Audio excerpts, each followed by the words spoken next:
Hi, a very good evening to all of you.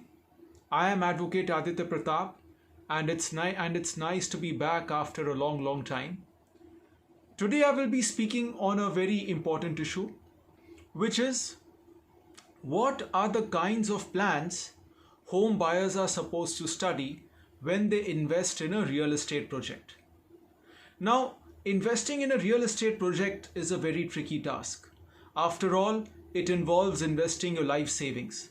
Therefore, it is quite but natural that when you decide to invest in a real estate project, then you should thoroughly and carefully scrutinize the plans of the building. These plans are now supposed to be uploaded by the builder on the RERA website. So you can take the RERA registration number of the project, log on to the website and download the plans and study them in detail. What are the various kinds of plans which are supposed to be studied? The first, of course, would be the site plan, which shows the entire location of the building plot vis-a-vis the surrounding area.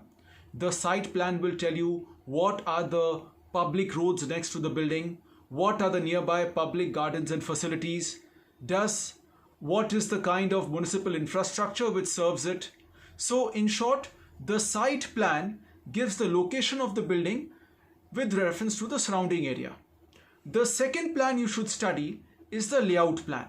When you study the layout plan, it contains the entire boundary of the plot followed by the location of the individual buildings within the plot. This way, you will get to know where is your building situated with reference to the other buildings. For example, if it's a township project or if it's a group housing project, in that case, you can see the location of your tower, you can see the location of the other tower, then you can see a very important requirement, which is what is the means of access which is serving your building. Does your building have a driveway of adequate width leading up to it? Does your building have adequate open parking areas around it? And then how much garden space has been given? What are the recreational and clubhouse facilities? All these details, they become evident when you see the layout plan.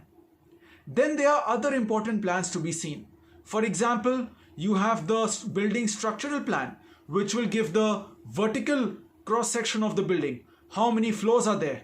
What is the nature of the projections and other things? Is there an overhead water tank on top?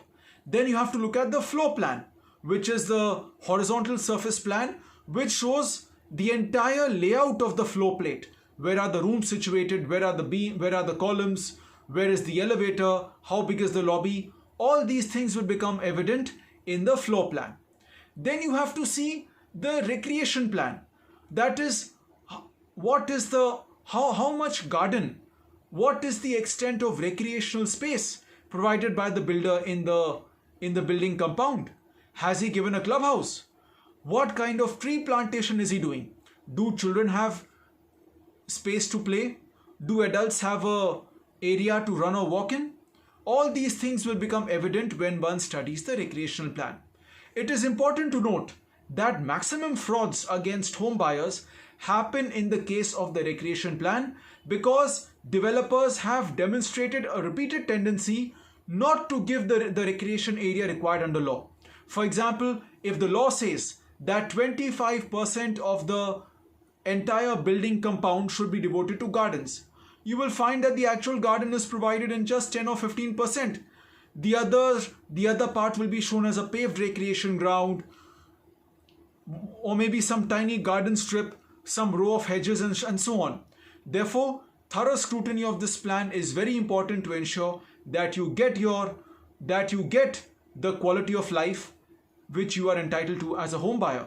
Because what good is a building without gardens or tree plantation areas? Not much. Then you should also study what is the fire safety plan, what is the evacuation plan. Study his plumbing plans to see whether the builder has provided adequate number of plumbing lines to your flat or not.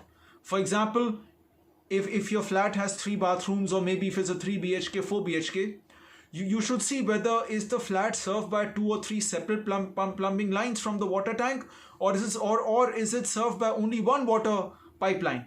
If it's served by only one water pipeline from the tank, then in case there's some damage to it in the middle of the night, you will be in dire straits. Therefore, even though you may not be a qualified architect, you can still download the plans and maybe even take some external assistance before you decide to invest in a project. You may also take prior consultation from a lawyer. You can take an appointment, you can go, you can show him these plans, you can ask him what he thinks of it. The lawyer can look at the plans from a legal angle to see whether are those plans in accordance with law or not. Does the building face the future prospect of litigation or not? That your legal advisor can even advise you. Therefore, as a home buyer, it is important not to limit yourself to just the project brochures which are provided by the developer. Go a step ahead, look up the RERA website, download the sanction plans which are uploaded and scrutinize them properly. This will enable you to make a far more informed decision as a home buyer than you would do if you were to simply go by what was shown on the sale brochure. This is Advocate Aditya Pratap, and I hope you found my video helpful. Stay tuned in for more. If you have any questions or queries, please do address them to me. I would be very happy to answer them. Thank you and have a great day. See you tomorrow.